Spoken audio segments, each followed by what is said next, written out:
La sesión anterior,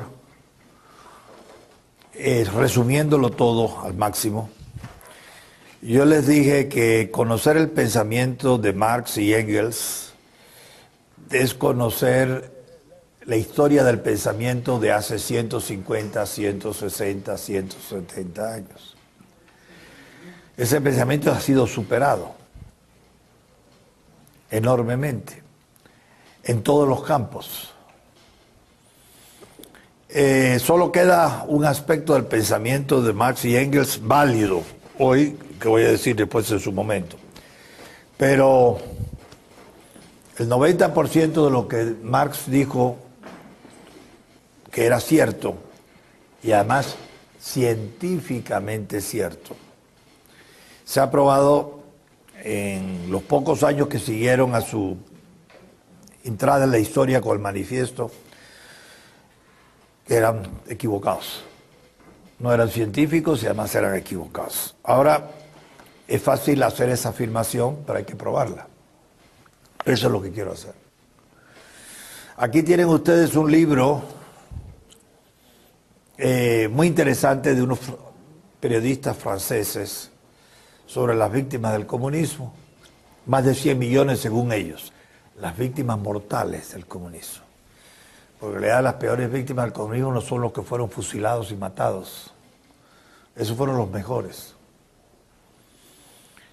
Las peores víctimas son los que durante años y décadas tuvieron que trabajar forzadamente, las familias separadas, humilladas, deshonradas, explotadas, calumniadas, y los sufrimientos de los pocos que podían escapar para volver a ser personas fuera de la Unión Soviética o de las áreas ocupadas por ellos, en China más tarde, en Camboya, etc. Entonces, en realidad, las víctimas del comunismo son varios miles de millones de personas. Pero si tengo tiempo, no sé si lo tendré, yo voy a pedir al final un minuto de silencio, los que son creyentes para que recen un Padre Nuestro, y los que no son creyentes para que muestren reverencia por los comunistas. Porque las peores víctimas del comunismo fueron los comunistas.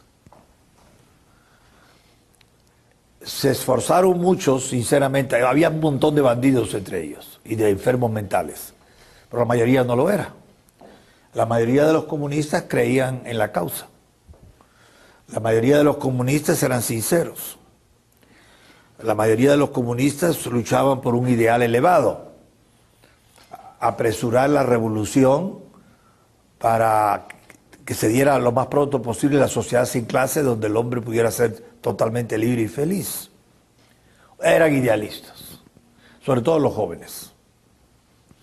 Aquí en Guatemala se dio lo mismo con la URNG, y todos ellos despilfarraron sus vidas. Muchos fueron muertos, ya sea por enemigos de los comunistas o ya sea por los mismos comunistas. Stalin mató más comunistas que nadie, como les dije en la clase anterior. Entonces, lo más triste para mí es ver lo que queda, las piltrafas humanas que quedan de los que sí creyeron en el comunismo. Entre los cuales tengo un tío mío, hermano de mi madre, que ya murió. Despilfarraron sus vidas por completo. Entonces voy a explicar después por qué yo creo que sería oportuno tener un minuto de silencio por los comunistas, aparte de las víctimas. Ahora, yo les dije que la ideología comunista tiene tres componentes, y eso lo reconoce Marx en sus escritos de 1844 y después, que son la filosofía alemana,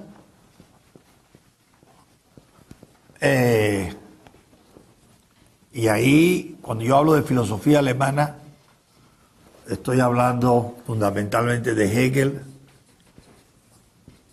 y de Feuerbach. Hay otros autores que también influyeron, pero estos fueron los principales. Después, la sociología francesa, de la cual no dije mucho. Y todo esto es, cuando yo digo estas componentes, estoy hablando de esos componentes tal como se discutían y entendían en Europa entre los años 1815 a 1848. ¿Y por qué escojo esas fechas? Porque este es el periodo en la historia de Europa que se llama la Restauración, que trató de echar para atrás las agujas del reloj de la historia y regresar a Europa a la situación que había tenido política antes de la Revolución Francesa, que se puede decir que empezó en 1789 y para los efectos prácticos que nos interesan a nosotros terminó en 1815. Entonces, a la Revolución sigue la Restauración, nada más que por cuestión de precisión cultural. El alma de esa restauración va a ser un austríaco, por tanto alguien de habla alemana, un austríaco que se llamó Metternich y que precisamente es derribado en esa fecha. Entonces, en ese periodo del 15 al 48 hubo desarrollos en la filosofía alemana, en la sociología francesa, y aquí tal vez entre la mucha gente que valdría la pena mencionar,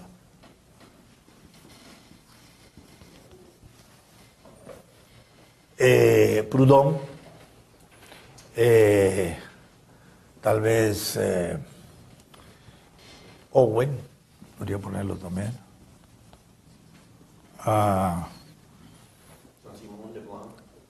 Saint-Simon, aunque sí, bueno, está bien. Él es un poquito diferente a los demás, pero vamos a ponerlo Saint-Simon, que va a ser el héroe de Napoleón III, Saint-Simon, aunque él muere en 1825 y Napoleón III llega al poder en 1848. ¿Quién otro? Leblanc, había dicho yo. Louis Leblanc. Leblanc. También. Bueno, un montón. Pero realmente estos socialistas franceses no fueron los que hicieron a Marx socialista. Curiosamente, el que hizo a Marx socialista, porque él inclusive criticó a estos socialistas, es más, en el manifiesto los condena otra vez. El hombre decisivo para hacer a Marx marxista, con el concepto de lucha de clases, es un historiador que se llamó, historiador francés, Jules Michelet. Porque en este periodo, de 1815 a 1848, se escribieron un montón de historias de la Revolución Francesa. Un montón. Guizot, por ejemplo, tenía la suya, ¿no? Pero Jules Michelet le dio a Marx, la lectura de Jules Michelet le dio a Marx una clave para entender lo que había pasado. Según Jules Michelet, el significado más profundo de la Revolución Francesa era que una clase social dominante, la de los aristócratas y el clero, había sido desplazada del poder completamente. Y en su lugar había llegado al gobierno, al poder, otra nueva clase, la clase de la burguesía, que para Marx es una clase, a eso voy a hablar ahora de la burguesía, según Marx, muy importante. Entonces, Jules Michelet fue el hombre que le dio la idea principal de que la interpretación profunda de la revolución era un cambio en el poder de clases sociales. Solo en este punto me podría quedar hasta el final de la clase, pero no me voy a quedar, porque no puedo. Entonces, eso es, cuando yo hablo de sociología francesa, incluyo también la historiografía de Michelet. Y el tercer elemento que les dije es la Escuela Clásica de Economía Británica. Lo voy a poner así aquí, Economía Clásica. Bueno, inglesa. En realidad no es inglesa porque es escocesa también. Inglesa más escocesa. Y dentro...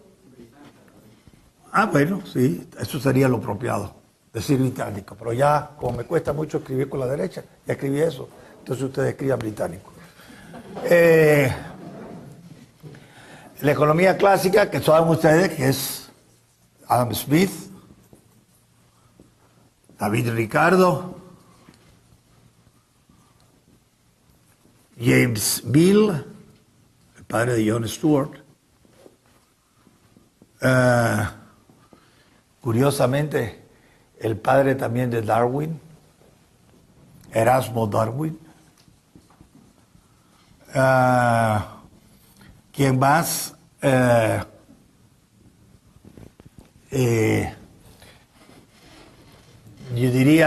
Añadiría todavía a John Stuart Mill, que es interesante porque es un liberalote que se pasa marxista, socialista.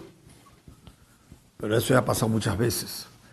Y quiero añadir un francés. Siempre lo escribe y lo pronuncia como si fuera inglés. Y no es inglés el señor, es francés. Ya lo mencioné el otro día. Jean-Baptiste. ¿Y por qué Jean-Baptiste es muy importante conocerlo?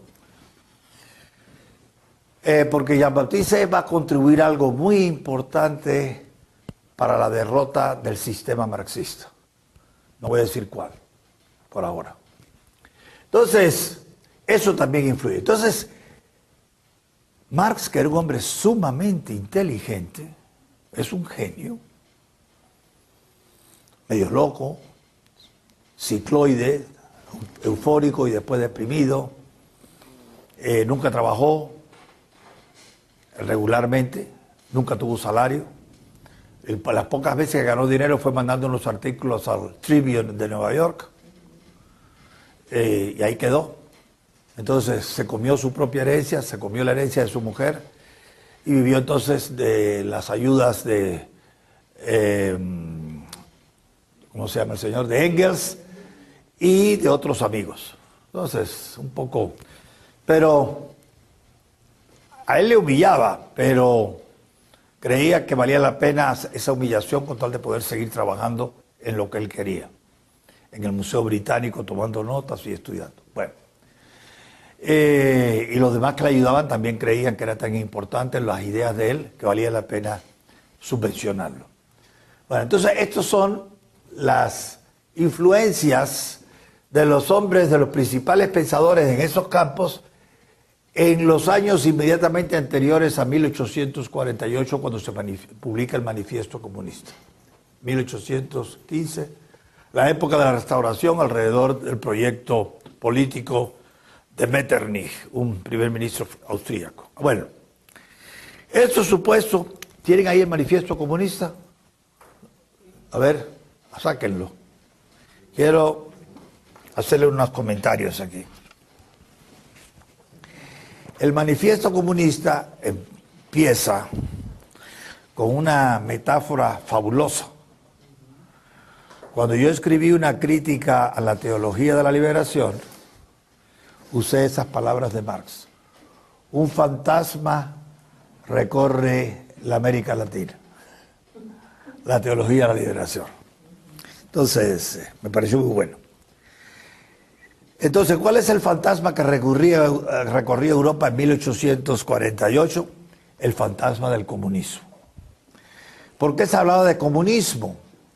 Porque en realidad ya había comunismos que no eran marxistas. Es más, déjenme decirles, si ustedes en Aristóteles,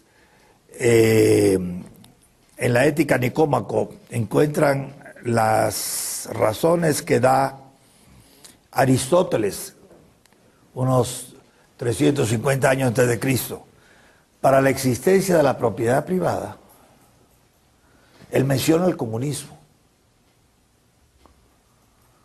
Que supone que queda abolida la propiedad privada. En que en realidad, antes de Aristóteles, el apologeta del comunismo para cierto grupo de personas, por excelencia, fue Platón.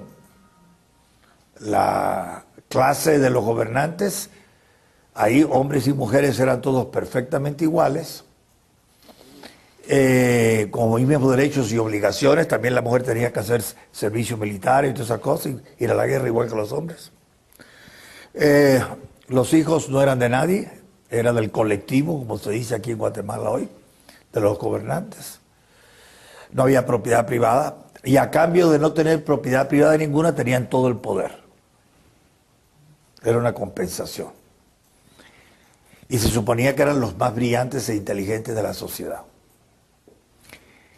Entonces, Platón, que es anterior, como ustedes saben, a Aristóteles, Platón escribió estas cosas allá por los años 380 a.C. Y Aristóteles criticó el comunismo en el 350 a.C. Es más, todavía otra cosa. Un modelo de comunismo también se fue presentado en los Hechos de los Apóstoles, por San Lucas. La comunidad cristiana de Jerusalén, por las descripciones que tenemos, era una hermandad de unos cuantos centenares de personas que llevaban una vida comunista, renunciaban a su propiedad privada, la ponían todo en un conjunto y le daban a cada gente según sus necesidades. Algo que va a recoger Marx para decir que en la sociedad sin clases, como en la sociedad, en la iglesia de Jerusalén, aunque él no menciona eso, todo el mundo da de acuerdo a su capacidad y recibe de acuerdo a su necesidad. Otra forma de comunismo.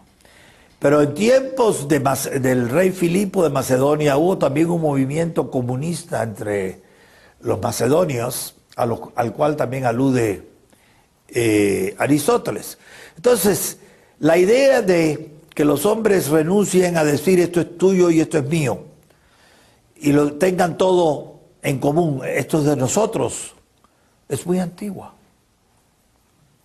En la cultura occidental es muy antigua, el comunismo es muy antiguo. Pero claro, no es el comunismo dialéctico de Marx, pero es comunismo. Yo fui comunista los 19 años que fui jesuita. Y cuando entré en la orden, obedientemente di el reloj que tenía, todo lo que tenía a la orden. Y recibí lo que me dieron, o lo que querían darme. Y lo hice con toda sinceridad y entusiasmo. Entonces hay muchas formas de comunismo, pero es una idea muy antigua. Pues en esta época de Metternich, que es la época de la Restauración de 1800... Ah, no, perdón, todavía se me olvidó una cosa. ¿Y por qué estaba hablando yo de Aristóteles? Porque entonces Aristóteles defiende el sistema de propiedad privada. Aristóteles es un precursor, no es uno, pero es un precursor de los liberales. ¿Saben quién dice Lord Acton que fue el primer liberal en la historia? No Aristóteles, sino un señor del siglo XIII, Santo Tomás de Aquino. Y Santo Tomás de Aquino se inspiraba en Aristóteles, en sus teorías políticas y demás. Pues bien, Aristóteles, y esto yo di una conferencia una vez en la Universidad de San Carlos sobre eso, invitado por el decano de la Facultad de Economía. ¿Cómo justifica Santo Tomás de Aquino el derecho de propiedad privada? En realidad yo siempre digo el derecho de propiedad, porque el único adjetivo que se debe dar no es el de privado, sino el de público. La propiedad es por naturaleza privada y por una ficción jurídica del derecho pública, y no al revés. Bueno, y les dije a los jóvenes, y me dijeron, ahí, me dice el decano, creo que ya lo conté, o no, el decano tal Vitalino que después mataron, de Economía en la San Carlos. Me dice, bueno, ahí va a tener a todos los dirigentes de la AEU y una docena o dos también de dirigentes de la URNG. Y están diciendo que lo van a freír a mí, intelectualmente espero. Yo di mi charla defendiendo los argumentos de Aristóteles en favor de la existencia de la propiedad, dando los argumentos de Aristóteles, y me llevó eso como hora y cuarto, aquí me va a llevar 5 minutos. Y después dije, bueno, estoy seguro de que aquí hay quienes no están de acuerdo con estas ideas y me les agradecería mucho que me presenten sus objeciones o discutan lo que quieran de lo que yo dije. Y en total tuve como unas 15 o 20 preguntas de los centenares de jóvenes de la San Carlos que estaban ahí. Casi todas muy buenas preguntas y con mucha cortesía. Y las dos filas de barbudos que estaban enfrente, callados como un muerto. Entonces cuando se terminó la cosa, le digo a Vitalino, mire, licenciado, ¿y dónde están todos esos marxistoides que dicen que me iban a freír? O que decían que me iban a freír.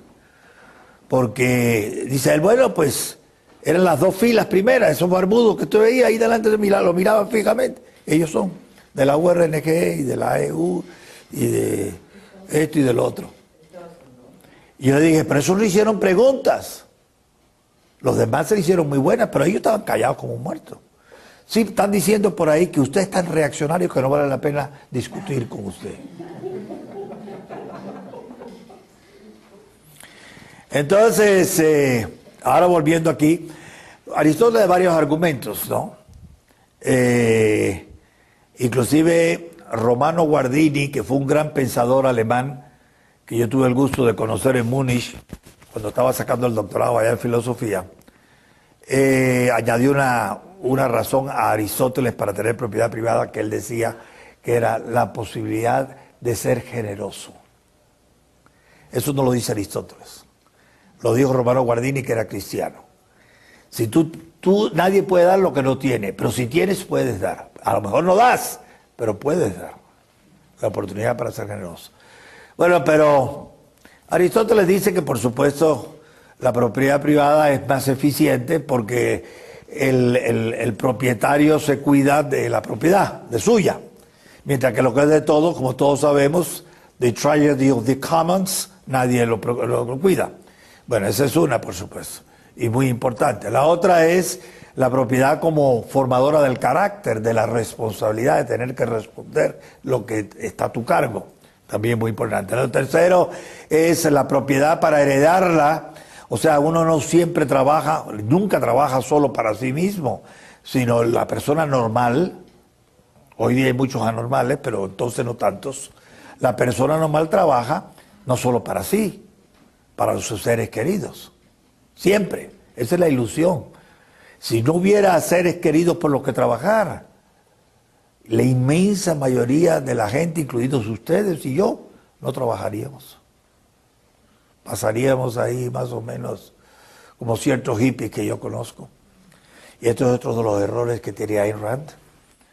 Pero volviendo otra vez Aristóteles da sus razones y después Santo Tomás las hace suyas.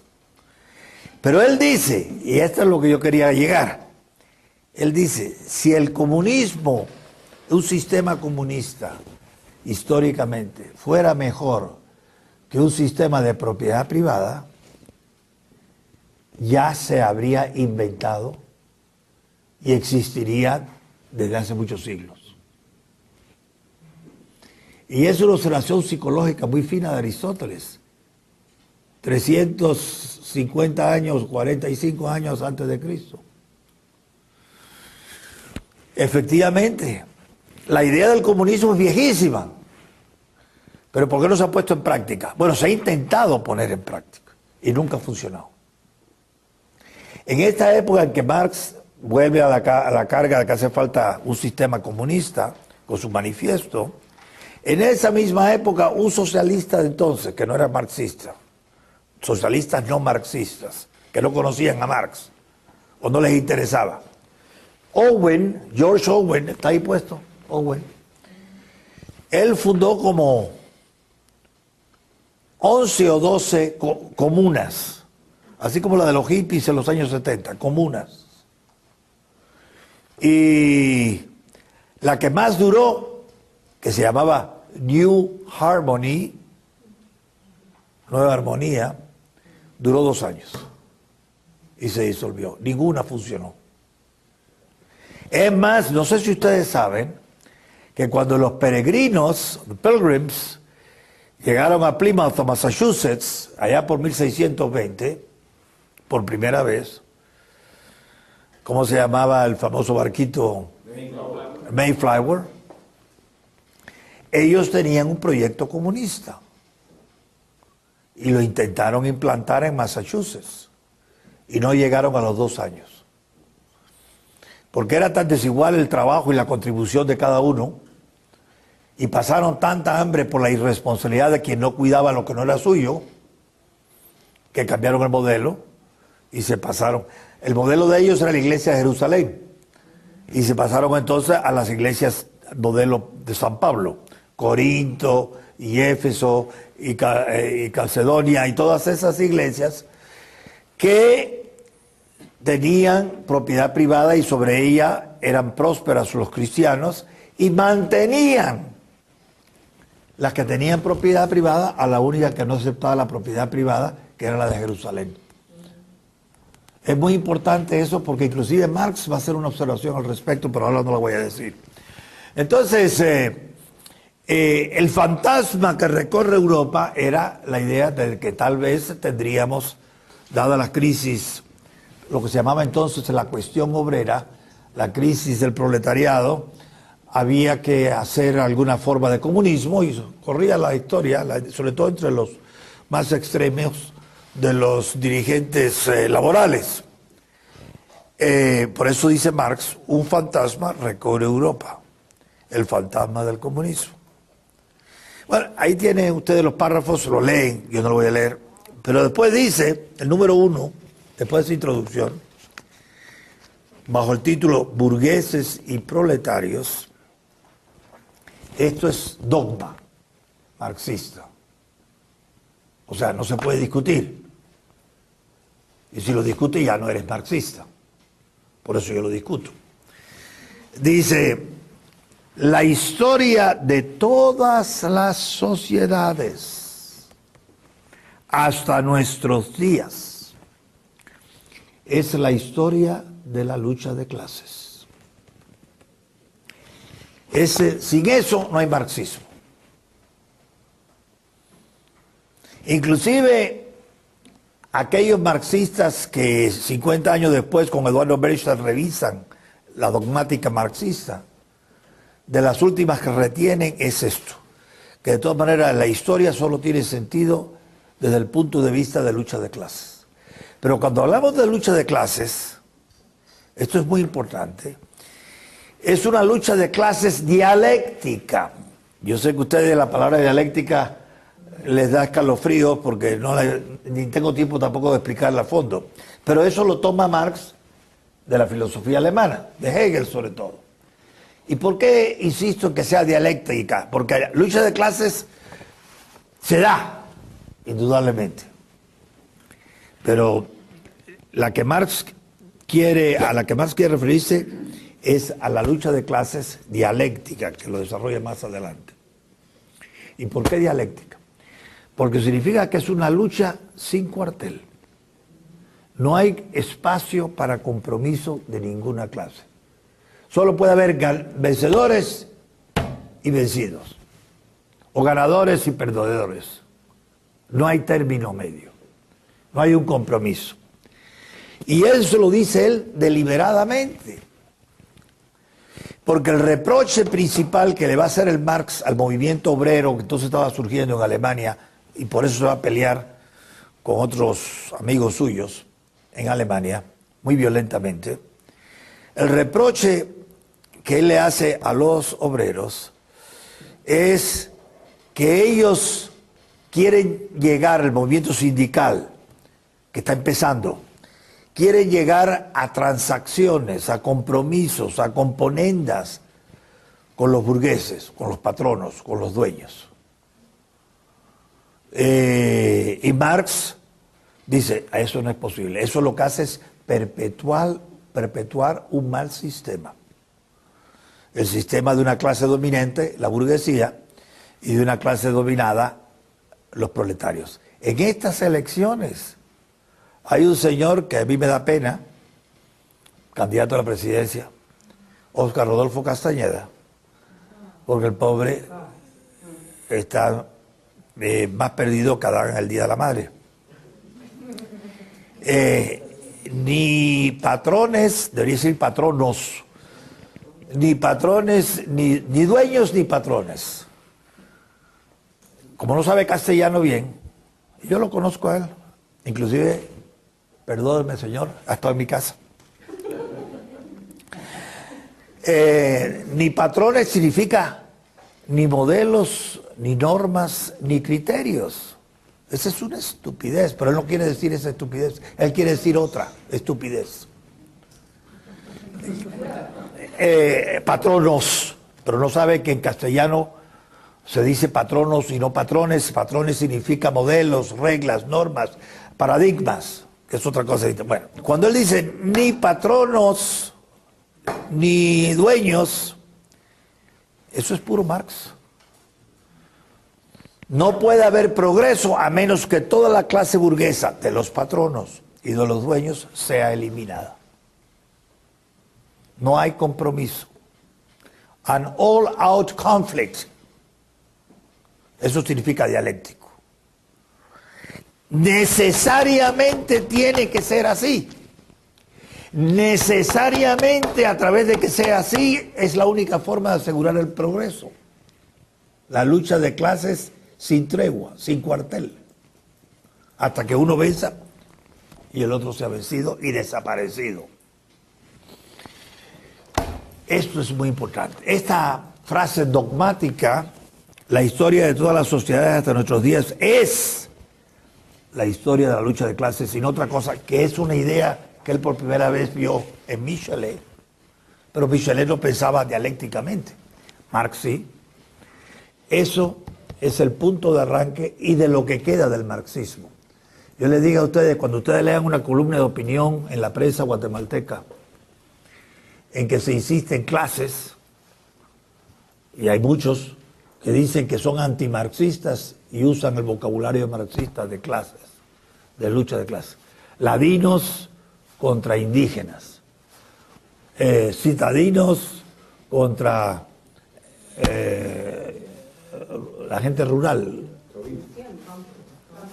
el campo, ricos contra pobres. Bueno, eso que todavía lo usa Juan Luis Font, que es un muchacho muy inteligente, muy buena persona y muy equivocado, porque no se formó en la Marroquín. Entonces habla en esos términos. Él no sabe que él está enfocando la realidad desde un punto de vista dogmático marxista. Porque hablar de que o los ladinos o los indígenas, o la gente de las ciudades o la gente del campo, o los ricos o los pobres, esa disyuntiva radical, sin compromisos, es puro marxismo. Incluyentes y excluyentes, o es mejor, incluidos y excluidos, que es también un lenguaje de Rigoberta, pero de ella sí sabemos que es marxista. Pero hay mucha gente buena aquí que usa eso y no sabe que está hablando marxista, como el cambio de estructura del que hablaré después. Bueno, después de esa afirmación rotunda con que empieza, hay unos cuantos, todos los párrafos son interesantes, pero no me da tiempo de comentarlos. Entonces, un poco más adelante, dice Marx, nuestra época, la época de 1815 a 1848, la época de la Restauración, pero también, él dice nuestra época, cuando se refiere a los comienzos de la Revolución Industrial de Inglaterra hacia 1760. Entonces, en nuestra época se puede entender la Restauración, que es como lo están entendiendo los obreros a los cuales él les dirige este manifiesto, porque esto es la parte política. Nuestra época, la de la Restauración, 1815 a 1848. Y para sí mismo también nuestra época, en otras ocasiones, nuestra época que arranca del último tercio del siglo XVIII en Inglaterra, la Revolución Industrial, que empieza. Y que para esa época de la Restauración, la Revolución Industrial pasa de Inglaterra a Bélgica, Francia, Estados Unidos y un poco más tarde también Alemania. Y él lo cita. Bueno, nuestra época, y ahora viene la calificación más interesante, la época de la burguesía. O sea, la época en que la clase de la burguesía es la dominante.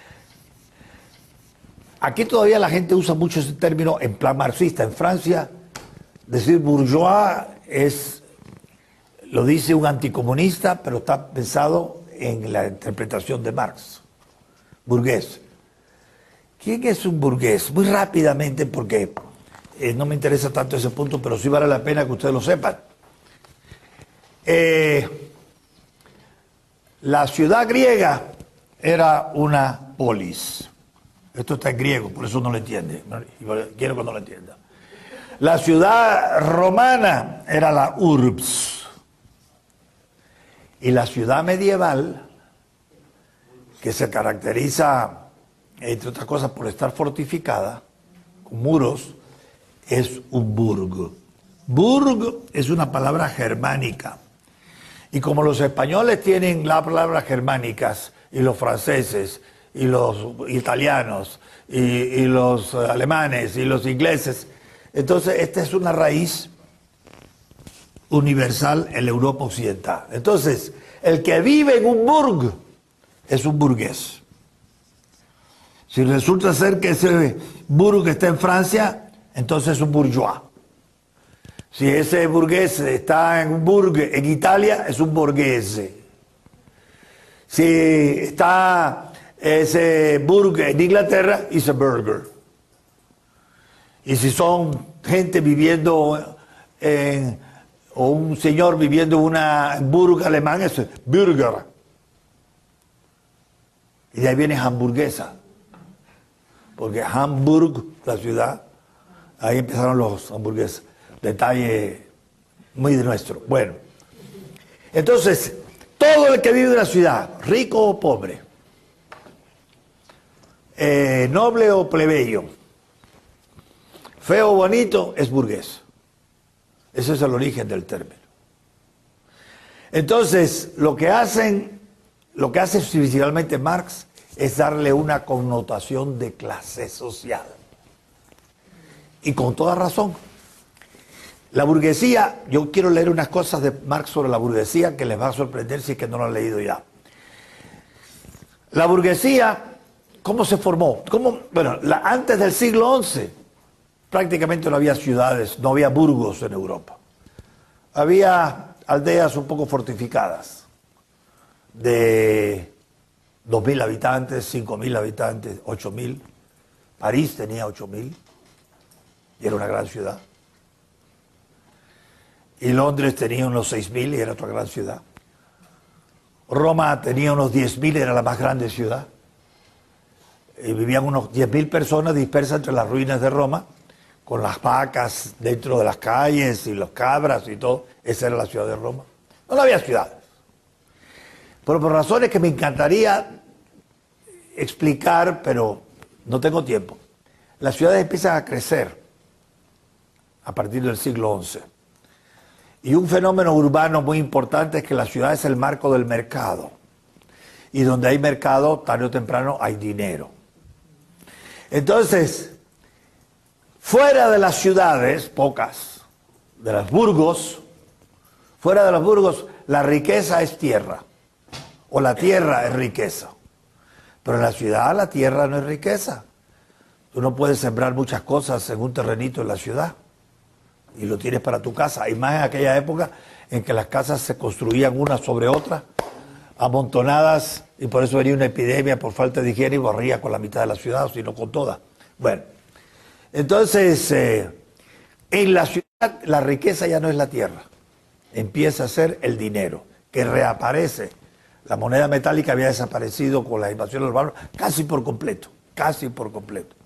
Bueno, ese fenómeno hace que todo el resto de Europa está organizada sociológicamente en señores y vasallos,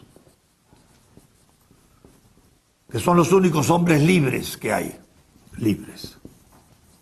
Digamos, a lo sumo, el 10% de la población. Y el 90% no son libres. no son libres. Son o siervos,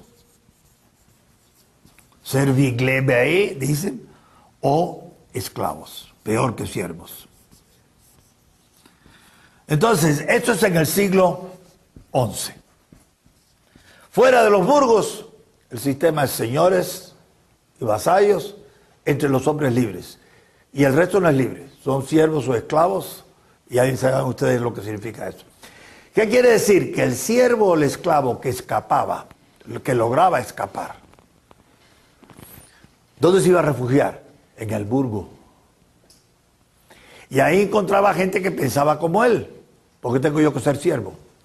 ¿Por qué tengo que ser esclavo? Sí, pero ¿y de qué voy a comer? Si aquí no se puede sembrar trigo, o aquí no se puede sembrar cualquier otra cosa, no puedo tener animales. Entonces, tengo que hacerlo o de la artesanía, la industria doméstica, artesanía, o del comercio, incluyendo el comercio poco a poco después, la banca y el crédito. Entonces, ¿quiénes eran los burgueses? Fundamentalmente artesanos y mercaderes. El mercado surge en la ciudad. Pero sigue dominando la nobleza, los señores y sus vasallos sobre la masa de siervos y esclavos un par de siglos más. Los burgueses todavía no tienen suficiente fuerza. Pero hay un rincón en Europa que por una razón que voy a explicar que es muy original, empiezan los burgueses a darle codazos a los señores y a sacarlos del poder en los burgos. Y ese es el norte de Italia. Y muy rápidamente, ¿y por qué el norte de Italia y no el sur de Francia o no el este de Europa, sabe Dios? Muy sencillo, miren, había dos poderes supremos. Lo voy a poner así. El emperador, el Sacro Imperio Romano Germánico. Estoy simplificando, por favor. Hay muchas cosas que decir. Que era coronado en Frankfurt, ciudad en la que viví 4 años, de manera que la conozco bien. Y después estaba el Papa. Y el Papa vivía en Roma. ¿Y por qué lo pongo aquí así? Porque esa es la situación geográfica. Roma y Frankfurt. Simbólicamente son los centros de los dos poderes supremos de la Edad Media. Entonces, Frankfurt está en Alemania, eso lo saben. Y Roma está en Italia, eso lo saben. Ahora, si ustedes hicieran círculos concéntricos a partir de Roma y círculos concéntricos a partir de Frankfurt, se van a encontrar que la autoridad del emperador y del papa se traslapan. ¿Dónde? En el norte de Italia. Es más, en el norte de Italia se desarrollaron dos partidos políticos. Unos que estaban a favor del papa y se llamaban güelfos. En realidad esta es una palabra española derivada del alemán, pero da igual. Y los del emperador, partidarios del emperador se llamaban gibelinos. Imagínense algo así como los Capuletos y Montesco de Romeo y Julieta. Familias. Por generación somos gibelinos, y no nos casamos con aquellos y no los queremos ver. Bueno. Pero ¿qué pasaba? Siempre estaban peleando güelfos y gibelinos. En todas las ciudades había gente partidaria del Papa y gente partidaria del emperador.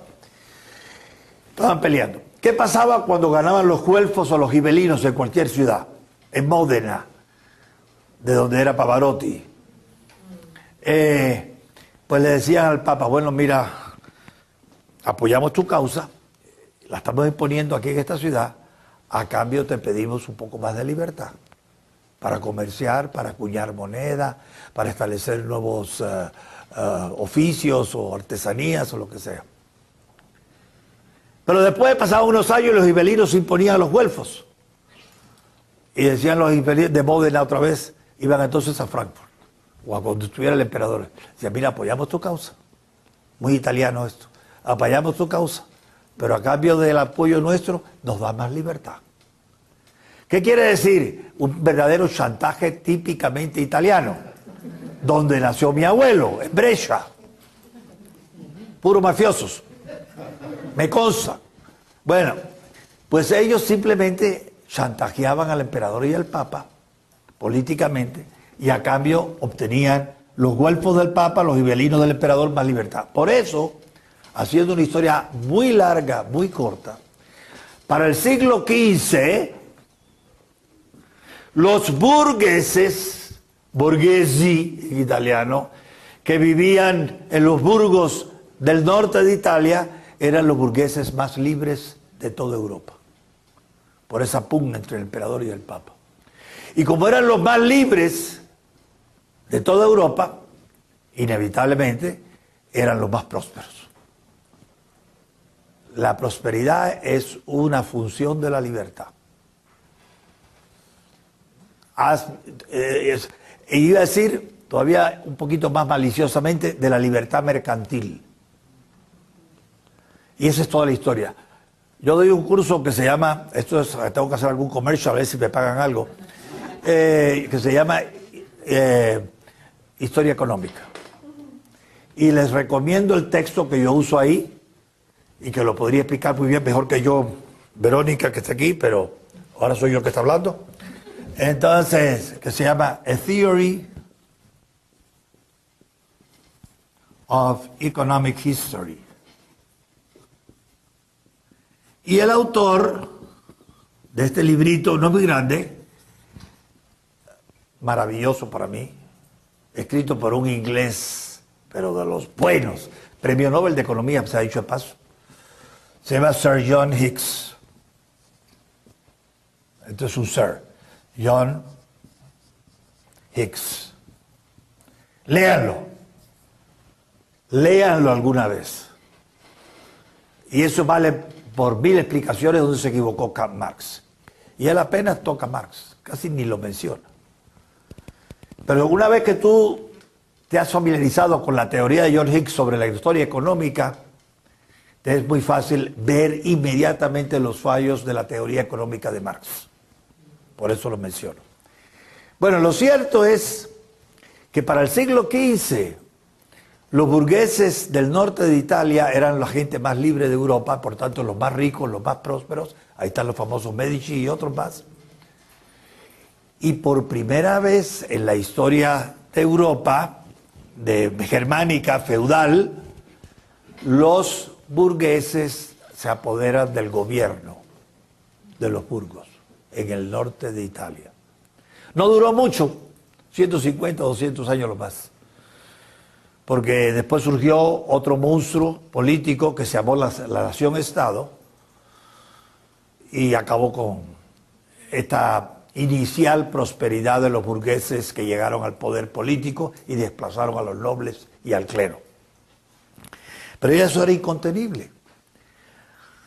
La reforma protestante de Lutero, y después un poco más tarde Calvino, ¿dónde prosperó? Entre la burguesía.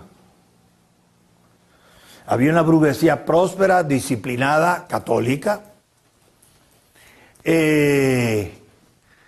pero la Iglesia Católica tenía algunas doctrinas que no le gustaban a los burgueses. Por ejemplo, prestar dinero a interés es un pecado de usura.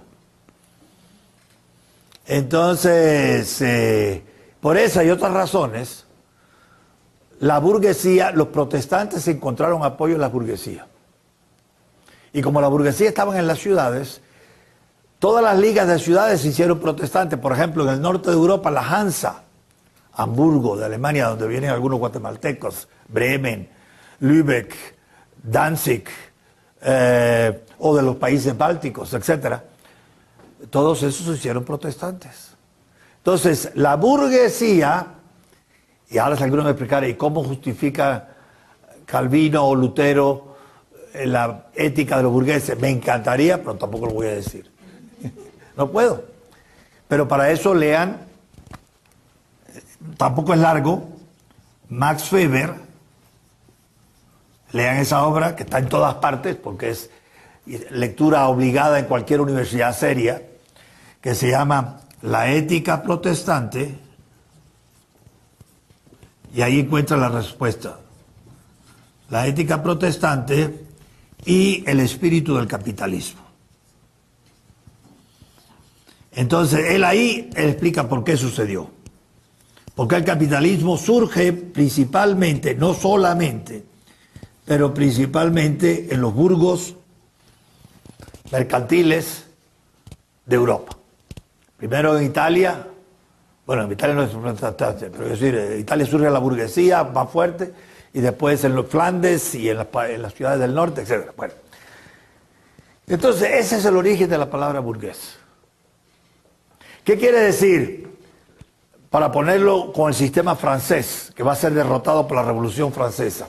En Francia la clase dominante estaba constituida por los nobles de cuna, que no pagaban impuestos, y sería muy interesante explicar por qué no pagaban impuestos, pero tampoco tengo tiempo. Los nobles y el clero.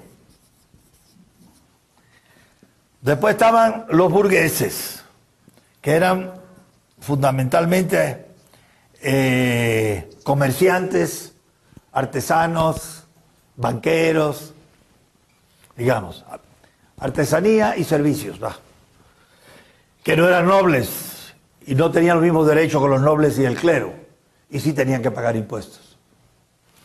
Y después estaba, poniéndolo un poquitico más, lo que llamaban el tercer estado, que yo lo voy a poner aquí así de esta forma, no esta era la palabra apropiada, los plebeyos. Los plebeyos, la gente de abajo, los que hacían el dirty work, los campesinos, los obreros, los sirvientes, que no tenían derechos, pero sí pagaban impuestos. Entonces, ¿qué va a hacer la Revolución Francesa? Según Michelet, estos desplazan del poder a estos. Y cuando Marx escribe el Manifiesto Comunista, ya estos desplazaron del poder a estos. Y entonces ahora la burguesía es la clase dominante. ¿Qué es la burguesía? Repito, la gente mercantil, de dinero, porque la ciudad, la tierra no significa dinero, pero el comercio sí, la artesanía también, el intercambio, ¿va? Entonces esa es la clase dominante. Así lo ve Marx. Y ahora vamos a hablar un poquito de la burguesía como la ve Marx, porque es muy importante, porque todavía los pocos marxistas que quedan, cuando quieren despectivamente referirse a ustedes y a mí, dicen burgueses. Y para ellos es un insulto, para mí es un timbre de gloria, pero para ellos es un insulto. Es igual que a los cubanos del exilio nos dicen gusanos. Yo soy un gusano. ¿Sabe quién me lo dijo? Jorge Soto, el diputado. Sí, usted es de los gusanos de Miami. A ver, gracias, a mucha honra.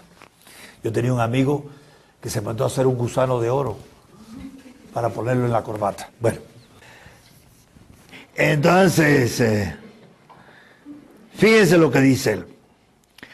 Cada etapa de la evolución recorrida por la burguesía, estamos hablando desde el comienzo del siglo XI hasta la época en que estamos, 1815-1848, la época de la Restauración. Cada etapa de la evolución recorrida por la burguesía, que está ahora en el poder, antes no y ahora sí, en el poder político, ha sido acompañada de correspondiente progreso político. Y esto es otro dogma de Marx. Él va a decir que los cambios en los sistemas de producción, que a él le llama en alemán Bau, estructura, producen cambios en la Überbau o la superestructura, que son todas las creaciones del espíritu, el derecho, el arte, la filosofía, la religión, etc. Entonces, quiere decir que, ¿por qué la burguesía triunfa? Porque las formas feudales, medievales, de dominio de una clase sobre otra, ya no sirven para la época de la Revolución Industrial. Se contradicen. Ese es un término muy importante que toma el de Hegel. Hegel decía, donde hay contradicción, hay equivocación, hay falsedad. Hay que superar las contradicciones. Y Marx, tomando en parte de Hegel, dice, bueno, entonces, digamos, los romanos, ¿cómo producen? Pues con esclavitud masiva, cosa que no existía entre los griegos y entre los romanos sí. Latifundia, en latín, producción masiva. Entonces, esclavos, tanto en la tierra como en la minería, etcétera, etcétera. Había el sistema de amos y esclavos. Los amos que vivían muy bien y los esclavos que vivían muy mal, en general. Pero después cambia todo eso, ese mundo se derrumba.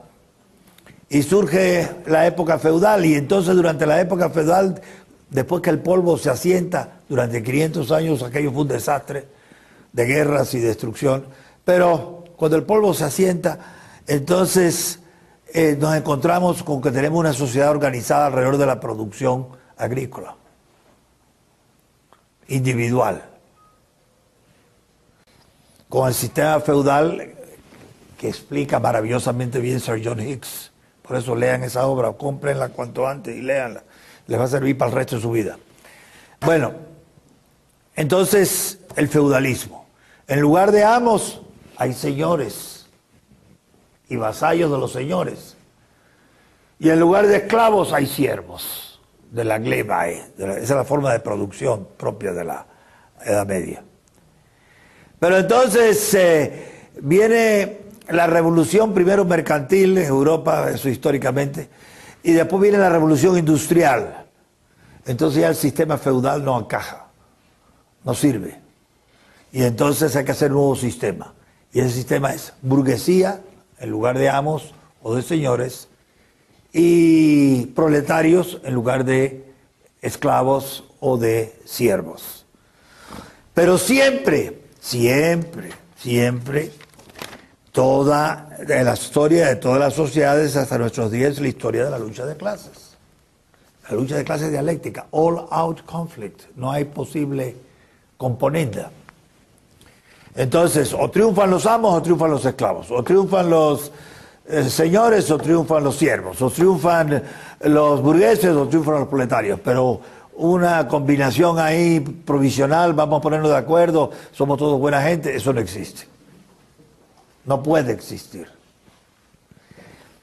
Eso es inevitable, según Marx. Y porque es inevitable, fíjense lo que voy a decir, no depende de la voluntad de nadie, ni de los amos, ni de los esclavos, ni de los señores, ni de los siervos, ni de los burgueses, ni de los proletarios. Eso es inevitable. No depende de la voluntad de nadie. Y por eso, Verónica, te lo digo a ti, y por eso se puede hacer ciencia social. Cuando algo es inevitable, está sujeto a las leyes naturales. Si hay leyes naturales, la ciencia trata de descubrir esas leyes. Entonces, ¿qué estoy haciendo yo, Carlos Marx? Estoy descubriendo las leyes naturales de la historia. Y esas leyes, ¿cómo son? Dialécticas. Entonces, mi visión de la sociedad es científica. La de Gunther Menéndez es burguesa, no vale nada. La mía, marxista, es científica. Yo me baso en lo inevitable, tiene que ser como la gravitación. Tiene una piedra para arriba, va a caer para abajo. No depende de la voluntad de la piedra ni de la tuya, sino tiene que caer para abajo por la gravitación universal. Bueno, pues igual así. Eso es una ley de la naturaleza. Que las clases luchen y se vayan sucediendo unas a otras como dominante, hasta que llegue el momento dichoso en que los pobres son tan pobres y tan numerosos y los ricos son tan pocos y tan ricos que los pobres se rebelan violentamente, sangrientamente, como se ha visto tantas veces en la historia, contra los ricos, y como lo formula él en su lenguaje propio, y los expropiados, los pobres, expropiarán a los expropiadores, los de arriba, en este caso los burgueses. Y eso es lo que creían todos los de la URLG. Bueno, ahora, dice él que la burguesía, espero que esté claro lo que entiendo ya por burguesía, ha desempeñado en la historia un papel altamente revolucionario, lo cual es verdad. La clase más revolucionaria, si vamos a hablar de clases en la historia, es la burguesa. Pero todavía hay una cosa que quiero aclarar. El concepto de propiedad, indebidamente llamado privada, entre los burgueses es diferente que el concepto de propiedad entre los señores feudales o entre los amos. Muy diferente. En el caso de amos y esclavos, como ya lo había dicho Hegel también, los hombres luchan entre sí violentamente. Los que toman más riesgos llegan a ser amos. Los que toman menos riesgos son derrotados y son esclavos. Entonces, la propiedad privada es producto de la fuerza. Might makes right. ¿Por qué se justifica la propiedad? Por la fuerza. Yo te gané. Te gané a ti Tecumán o te gané a ti Celta o lo que fuera que decían los romanos. Bueno, Cartago. Bueno. O sea, la propiedad del amo y esclavo es producto de la fuerza.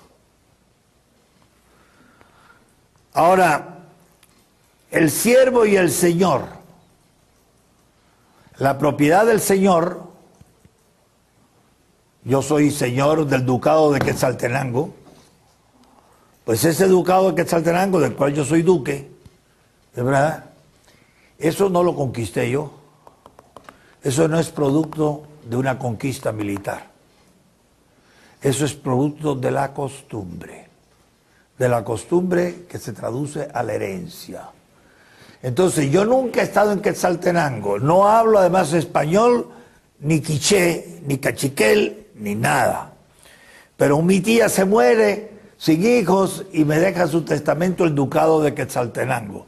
Y yo vivo, digamos, en Montevideo. No, porque ahí se habla español. Pongamos todavía más. Yo vivo en el Congo. No sé si saben dónde está el Congo, pero no importa. Está lejos. Pero heredé eso. Entonces yo, desde el Congo, soy el dueño de la tierra del ducado de Quetzaltenango, sin haberla conquistado, sin conocerla, sin saber cuánto vale, sin conocer a la gente de allí, nada. Pero la costumbre establece que la herencia, los hijos tienen lo de los padres, o lo equivalente, la tía es como un padre por ahí porque no tenía hijos, yo soy entonces el hijo de ella, de la tía que me quiere tanto, y me dejó el ducado de Quetzaltenango. Pura tradición. John Hicks dice algo más profundo, pero no lo voy a explicar, porque dice que en el sistema medieval tanto los siervos como los señores tienen derechos sobre la tierra, lo cual es verdad, pero con una diferencia. El señor puede regalar la tierra, más tarde la puede vender si quiere, y el siervo no. Cuando se vende la tierra con los siervos. Los esclavos son peores, porque se puede vender la tierra separada de los esclavos que la trabajan. Entonces el esclavo todavía está más inseguro que el siervo. Terrible. Pero bueno, a lo que voy es con esto. Entonces la tradición, el derecho consuetudinario es el que reconoce quién es propietario de quién.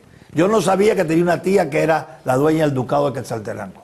Yo no hablo español ni hablo por inglés. Nunca he estado en América. Vivo en el Congo.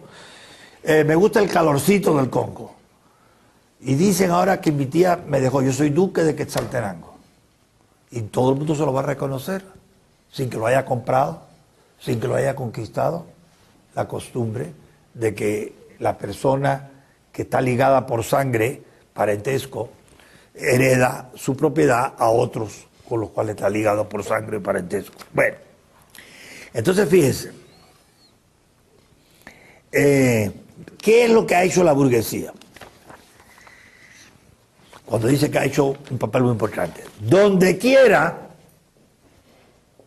que ha conquistado el poder, en el norte de Italia, en el siglo XV, por las razones que dije, más tarde después en Holanda, digamos, en el siglo XVII,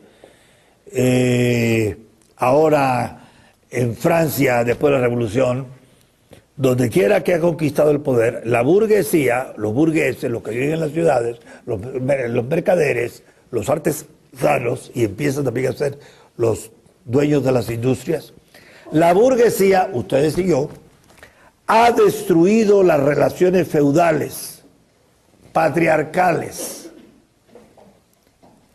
Y añade una palabra poética, idílicas. Y quiero llamar la atención sobre esto. Marx tiene detalles muy reaccionarios.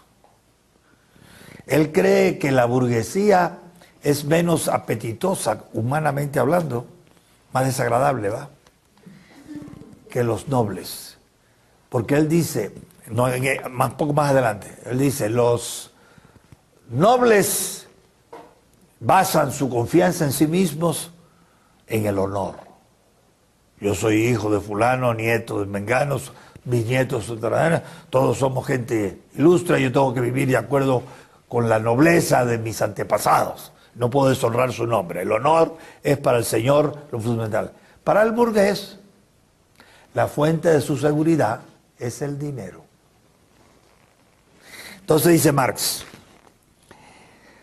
las desgarradas ligaduras feudales que ataban al hombre a sus superiores naturales, los señores, por ejemplo, o los amos, la burguesía las ha desgarrado sin piedad para no dejar subsistir otro vínculo entre los hombres que el frío interés, el cruel pago al contado. Podríamos decirlo de otra manera, el contrato. Si ustedes tuvieran clases de sociología, deberían venir a mi clase de sociología, entonces entendería más fácilmente que la sociedad medieval se basaba en el estatus. Yo soy conde y tú eres plebeyo, y no en el contrato. Y la sociedad burguesa se basa exclusivamente hoy en el contrato. Eso es para él cruel pago al contado, frío interés. Yo hago un contrato para ganar. Ha ahogado nosotros, ustedes y yo, y sus papás, el sagrado éxtasis del fervor religioso. Resulta que Marx añora la religiosidad de la Edad Media. Ha ahogado el sagrado éxito del fervor religioso. El entusiasmo caballeresco, Don Quijote de la Mancha. Sancho Panza es un redomado burgués y el Quijote es el caballero. Bueno, espero que sepan lo que estoy diciendo. Y el sentimentalismo del pequeño burgués, en este caso serían los tenderos, los de abarrotes, etcétera, la gente que limpia ventanas o lo que sea, los artesanos, del pequeño burgués en las aguas heladas del cálculo, Mises diría económico, él dice del cálculo egoísta. Ha hecho de la dignidad personal, la dignidad de la persona, un simple valor de cambio. Para que se den ustedes cuenta de cómo equivocado está eso, déjenme hacer una pregunta a ver cómo andan ustedes también. A lo mejor ustedes son medio marxistas y no se han enterado. A uno le pagan por trabajar o por el fruto de su trabajo. Tan claros. A nadie se le paga por trabajar, ni a ustedes ni a mí, sino por lo que produce. No produce, eso se le da trabajo. Entonces no es que al trabajador, que es lo que va a decir Marx apoyado en eso, se vuelve mercancía. El fruto del trabajo es la mercancía. Y por eso, naturalmente, si tú quieres comer, tienes que producir algo que los demás quieran. No se te paga por trabajar, se te paga por producir, que es diferente. Y si puedes traducir en 1 hora lo que otros trabajando producen 8, mejor para ti. Porque no se te va a pagar por trabajar. Pero ahí está el valor trabajo de las mercancías en el mercado y de los servicios, de los bienes. La idea de David Ricardo, la idea de Adam Smith, está ahí metido, desviando a Marx. Todavía otra por otra. La burguesía ha sido la primera en demostrar lo que puede realizar la actividad humana. Ninguna otra clase social ha sido tan productiva como con el cálculo egoísta y todas esas cosas. Pero ha sido ella la primera en demostrar lo que puede realizar la actividad humana. Ha creado, fíjense lo que va a decir, y la burguesía tenía solo, en el caso de Francia, que medio siglo de antigüedad. En el caso de Alemania todavía no estaba gobernando. En el caso de Inglaterra sí tenía también otro, un poco más de medio siglo, 3/4 de siglo. En España no existía. Entonces, ni en Rusia. En ese lapso de tiempo ha creado maravillas, muy distintas a las pirámides de Egipto, hecho con trabajo de esclavos, a los acueductos romanos, el gran avance de la ingeniería, y a las catedrales góticas, las maravillas de la arquitectura gótica. Y ha realizado campañas muy distintas a las migraciones de los pueblos. Cuando dice migraciones de los pueblos, se refiere a la invasión de los bárbaros. Eso es una expresión alemana, Völkerwanderung, migración de los pueblos, que nosotros conocemos como invasión de los bárbaros. La burguesía no ha tenido que recurrir a eso, ni a las cruzadas. Yo no he visto ninguna guerra, ninguna cruzada de la burguesía, dice Marx. Y efectivamente. Ahora, es más, llega a decir, la burguesía siempre es supuestamente en el poder, si no, no vale la pena. No puede existir sino a condición de revolucionar incesantemente los instrumentos de producción. Como decía el presidente de la IBM, la única constante en la IBM es el cambio. Y así estamos siempre. Y en el mercado lo sabemos, ustedes mejor que yo. Y con ello todas las relaciones sociales que cambian también. Ahora, una revolución continua en la producción, la productividad que aumenta. ¿Cuáles son los trabajadores más productivos que hay en este momento en el mundo? Los americanos. Exactamente. Los americanos son los más productivos que hay. ¿Por qué? Porque la revolución de la productividad en los Estados Unidos ya tiene 2 siglos. Y en otras partes se ha visto interrumpida por guerras y demás, o por el comunismo. Una revolución continua en la producción, una incesante conmoción de todas las condiciones sociales. Quien era rico es pobre, quien es pobre es rico. La movilidad vertical que hablan los sociólogos. Una inquietud y un movimiento constantes distinguen, la hacen reconocible, la época burguesa, la nuestra, de todas las anteriores. Todas las anteriores no cambiaban. Seguían los cambios. Ustedes conocen el libro de Alvin Toffler, Future Shock. Bueno, Future Shock es simplemente una extensión de este pensamiento de Marx. Según Toffler, el cambio es tan acelerado hoy en las sociedades burguesas que nuestra naturaleza, producto de la evolución de millones de años y de la Edad Media y del Renacimiento y todas esas cosas, no puede absorber tanto cambio. Y entonces cada día más hay enfermos mentales. Demasiados cambios todo el tiempo. Como decía mi abuelo, cuando yo lo fui a felicité por sus 95 años de edad. Estaba en los Estados Unidos y él en Cuba. Y hablé por teléfono. Y le digo, te felicito. A ver si ves el siglo. 100 años. Cumplía el 95, murió de 96. Dice, ay hijo, no. Ya vi todo lo que quería ver. Porque mira, cuando yo nací en Cuba, la reina Isabel II era reina de Cuba. En esa época. Nosotros nos movíamos a caballo. Las noticias de la ciudad más cercana tardaban una semana en llegar al pueblo nuestro. Escribíamos cartas.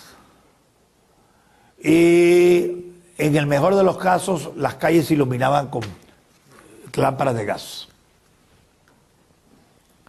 Desde entonces, yo he visto los progresos del ferrocarril, la aparición del automóvil, la invención de la radio, del fonógrafo, los discos, la aparición de los aviones, el uso de la energía eléctrica para la iluminación de las ciudades. En la vida mía, decía él, la única mía, en estos 95 años. Los transportes marítimos, la bomba nuclear, y lo más sorprendente que yo nunca creí, mi abuelo era de ascendencia francesa y muy afrancesado. Entonces a él le encantaba Julio Verne, y por tanto le gustaba mucho Un viaje a la luna. Y dice, y he visto la fantasía de Julio Verne hecha realidad. Hace un año o dos, el hombre llegó a la luna. ¿Para qué quiero llegar a los 100 años? Ya he visto lo que tenía que ver. En una vida, efectivamente, en la vida de mi abuelo, hubo más cambios de todo tipo que él vivió en su vida, que en los 35, 40 mil años que lleva el hombre moderno de existencia, Cro-Magnon, el Cro-Magnon, en una vida. Y ahora dice Alvin Toffler, si este ritmo, la aceleración histórica aumenta, cada vez cambiamos más, nadie está psicológicamente preparado por la evolución para aguantar tanto cambio, y por eso es que las antesalas de los psiquiatras están llenos de pacientes esperando que los atiendan. La conclusión de Alvin Toffler. Entonces, todavía algo más. Dice, todo lo estamental, o sea, todo lo de las clases sociales antiguas, condes, duques, nobles, clero, lo que sea, y estancado, siempre igual, se esfuma. Pero también dice él, parece que Marx era un profeta del Antiguo Testamento.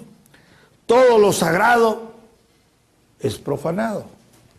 Y eso que él no vivió Hollywood, no conoció Hollywood, donde efectivamente todo se profana.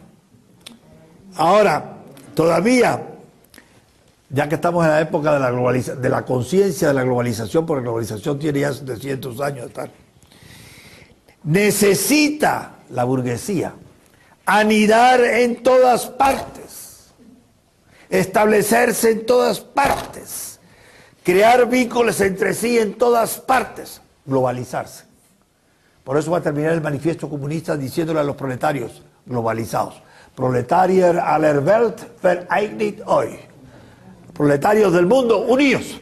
¿Por qué? Porque el enemigo está unido globalmente, los burgueses, estos estudiantes de la Marroquín. Entonces, todavía, bueno, él dice que también han destruido las bases nacionales de la industria porque es internacional. Después dice, merced al rápido perfeccionamiento, eso lo saben ustedes muy bien, de los instrumentos de producción y al constante progreso de los medios de comunicación, y no conoció Internet, la burguesía arrastra la corriente de la civilización a todas las naciones, hasta las más bárbaras. Los caníbales de Papúa ya escriben en Internet. Los bajos precios de sus mercancías, sino que lo digan los chinos, constituyen la artillería pesada que derrumba todas las murallas de China y hace capitular a los bárbaros, a los bárbaros más fanáticamente hostiles a los extranjeros, Japón. Él publicó esto en 1848, 6 años después, a cañonazos, los griegos obligan a los japoneses a abrir sus puertos, hasta los bárbaros. Obliga a todas las naciones, si no quieren sucumbir, o sea, quedarse atrás, a adoptar el modo burgués de producción. Los construye a introducir la llamada civilización, es decir, a hacerse burgueses. En una palabra, se forja un mundo a su imagen y semejanza, que son ustedes y yo. La burguesía ha sometido el campo al dominio de la ciudad, es obvio. Ha creado urbes inmensas, y eso lo dice antes de que apareciera el automóvil, que es la verdadera pieza técnica que hace que las ciudades hayan crecido tanto, el automóvil. Todavía no lo conoció él. Entonces, enormemente la población de las ciudades en comparación con la del campo, sustrayendo una gran parte de la población al idiotismo de la vida rural. Está bueno, qué maravilla.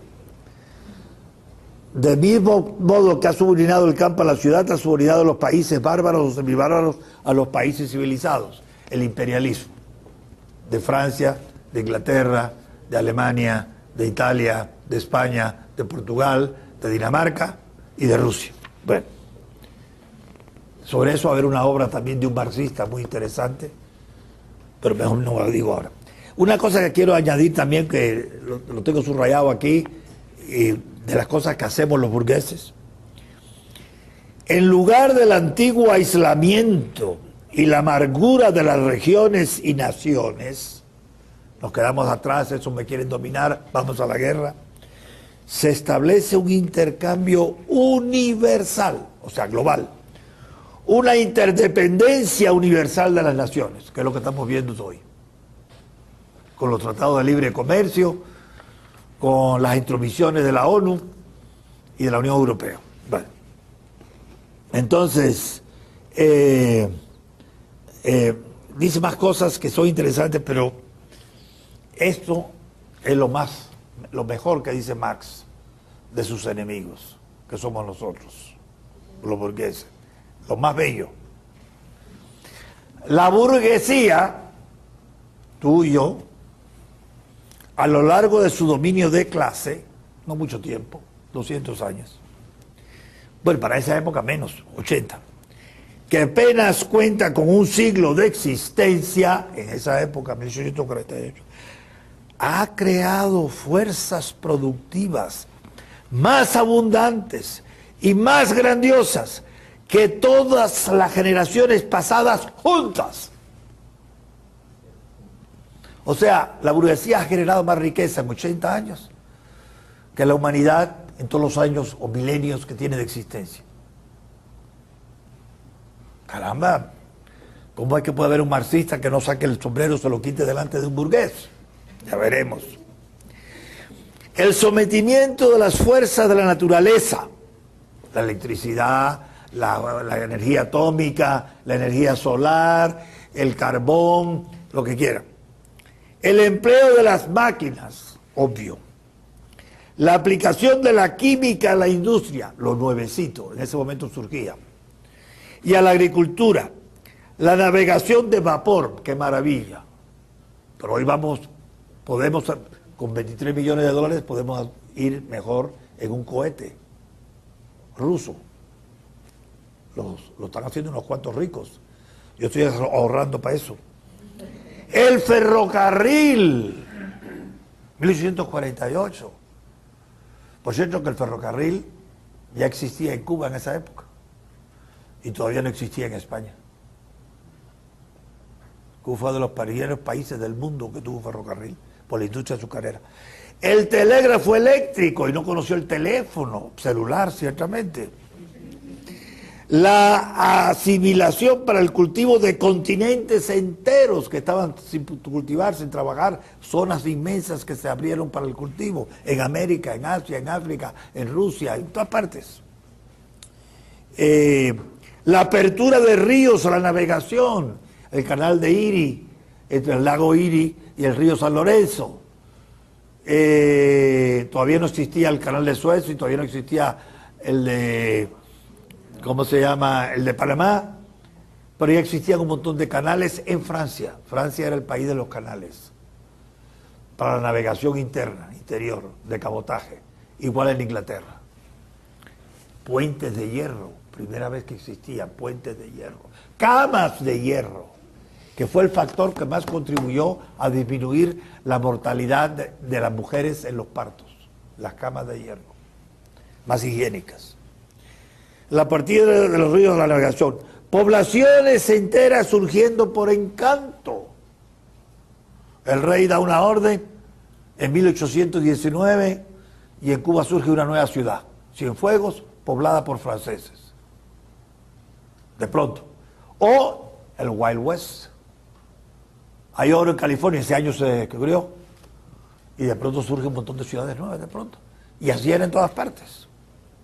Como si salieran de la tierra. Y ahora esta es la frase que se deberían aprender todos de memoria para responder a los amigos de Verónica que son comunistas.